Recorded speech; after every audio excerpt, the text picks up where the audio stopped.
Tom Howe here with Dr. Bob Utley. Thank you for joining us and being a part of these events. I enjoy. We're going to talk about a list of topics, but we'd like to start with kind of something that happened to me when I was at ETBU as a student. I walked up and I had a couple of questions, and I said, Dr. Bob, who's Melchizedek, and what does that mean for me today? And you had some tapes. Do you remember those cassette tapes? And you gave me one on that one, on 2 or 3 other topics.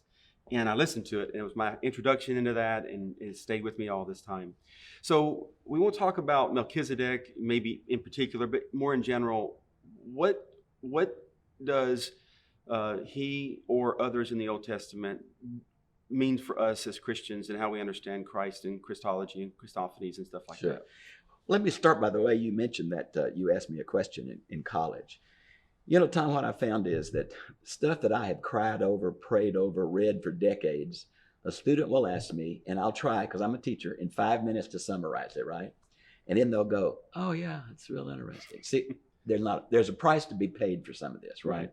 And you want to give it away, but really it's the struggle of some of these truths that are in your life that finally you're able to come to a place you can live with, though it may not be totally accurate because we're still fallen. I'd like to do a little preliminary thing about this.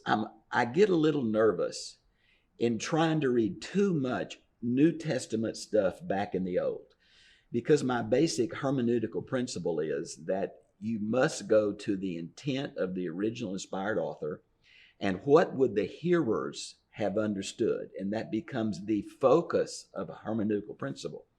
So I think some of these things are not clear until history and further revelation made them a Christology, okay? But let's take Melchizedek. Now, we could take Isaac. A lot of people use Isaac, but I really think we're reading too much. There's nothing in the Hebrew text that says this is a messianic context. We just see some foreshadowings later in the life of Jesus that we see this sacrificial aspect. And I personally think the same thing is true of Melchizedek. I have struggled with that. Is he a pre-Christ figure? I have come to believe when you compare Genesis 14 with the only other place it's mentioned is Hebrews 7, that the reason that he is picked is because he was both a king and a priest, and Abraham gave him a tithe and bowed down to him, which made him in that culture superior. And I think we're picking up on Jesus being a priest king. Now, you and I mentioned before we were here about how that same kind of mixture of priest and king is found in Zechariah with Zerubbabel and Joshua, the two olive trees dripping in the menorah. It looks like to me that theologically what we're doing is there are 3 Old Testament anointed offices, and Jesus fulfills all 3 of them. And I think John Calvin's favorite chapter was Hebrews 1. And when he wrote his book on Christology, he took the 3 anointed offices that's there in Hebrews 1 and 2. So we don't have the idea here of all 3, but we do have the priest king. So somehow, did you know that rabbinical Judaism expected 2 messiahs because of these texts? Mm-hmm. One, of course, from Judah and one from Levi, which now we know they're one person. So Jesus is, of course, the superior high priest to even Aaron. But I think that's what's happening here. And I was going to mention while we're on this, I think there are some other Christologies that I would see clearer than Melchizedek. One of them would be the angel of the Lord, right. Angel of Yahweh. Particularly in Exodus 3, I think it's in verse 2 where it says the angel of the Lord appeared to him in the burning bush. Then in verse 4 it says, and Yahweh spoke to him out of the bush. So here we have the angel of the Lord is a pre-incarnate Jesus. But the problem for exegetes is that there are other places where the same phrase, the angel of the Lord, is used just for a common angel. So context has to determine if it's a Christological kind of thing or just an angel thing. And I was thinking of the captain in Joshua, that he met before the battle, who is another obvious prefiguring of Christ, though it's not stated that way. But he talks for God, and he's an army captain. So these are kind of things, I think the Old Testament is pointing toward some aspects of Jesus, but we don't really see that until we get to the New Testament. We can make a list of them. We think about Boaz in the story of Ruth, the kinsman redeemer. Yeah. You mentioned Isaac and the sacrifice that was going to be made. And of course, God intervened with the story there. And there are other ones that we see.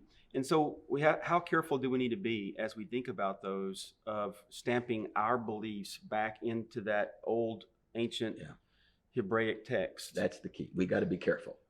Or ignoring it altogether, saying that it's not relevant to me, which I hear that sometimes in preaching as well, that they just focus so New Testament that they don't pull out those. Well, they must not have read Jesus' words in Matthew 5:17 through 19, where, he says, if you ignore these, you're least in the kingdom, right? Not a jot or a tittle. I think what's happened to us is there is obviously a major disjunction between the old and the new, and an obvious connection. It is rejected as a way of salvation in the New Testament, but Paul quotes it over and over as guidelines for how believers ought to live their lives. So not the cultic part of it, though I think some Seventh-day Adventists and all have tried to pull that back in to be pleasing to God. But I think that's passed away. I think Hebrews affirms that. I think Acts 15, the Jerusalem Council, affirms that we don't have to keep those Old Testament days. But as far as the Ten Commandments, this becomes a priority guideline for God and a lifestyle priority because you know God. And so I think we're still under that encouragement. But I don't want to get too picky. I know you're a denominational person, so if there's any heat here, I'll take it, right? I'm really bothered by how some groups try to interpret the New Testament through the lens of the Old, which makes the New Testament primarily about Israel, about prophecies for the land. But I think because Jesus is the ultimate revelation of God, we've got to allow him to reinterpret the limited nationalism of the Old Testament into a universal offer. And I think what he does is that he takes what was for Israel, like just take Jerusalem. Now, the new covenant, New Jerusalem is heaven. It's not a city in Palestine. So, and when Paul quotes Hosea, which is directly written to Jews, he makes it refer to Gentiles. And even the title of a kingdom of priests out of Exodus 19, 2 Peter and Revelation apply it to the church. So I really am screaming the New Testament is not about Israel. The New Testament is about Jesus. Which opens the can of worms of covenantal theology and versus dispensational theology and how, or some blend thereof that I'm hearing these days a little bit, if that's possible. I want to go back to you referenced the text in Zechariah, and when I'm turning there, we also, thinking about Elijah and Elisha, we talked briefly about that also, about how you have Christ in the two of them. And I love Elijah, and it seems like we fall in love with Elijah, but really Elisha is the powerhouse prophet of the two. And he just doesn't get the credit. Elijah was afraid of Jezebel and has personal issues. Elisha just had a who gives a crud attitude, and he's just going to do what he's going to do with the Lord. He was a bear trainer. He called the bears on those 42 boys who kind of criticized him. Zechariah chapter 6, reading just a couple of verses starting in verse 9. The word of the Lord came to me, take silver and gold, and from the exiles Hildai, Tobijah, and Jediah, and have them that arrive from Babylon go the same day to the house of Josiah, son of Zephaniah. Take the silver and gold and make a crown and set it on the head of Joshua, son of Jehozadak. Tell him, this is what the Lord Almighty says. Here is the man whose name is the branch, and he will branch out from this place and build the temple of the Lord. It is he who built the temple of the Lord, and he will be clothed with majesty and sit on his throne, and he will be the priest on his throne, and there will be harmony between the two. And of course, you mentioned earlier the three roles, just to name them, is prophet, priest, and king. And two of those are referenced there. One I mentioned and the other one alluded to.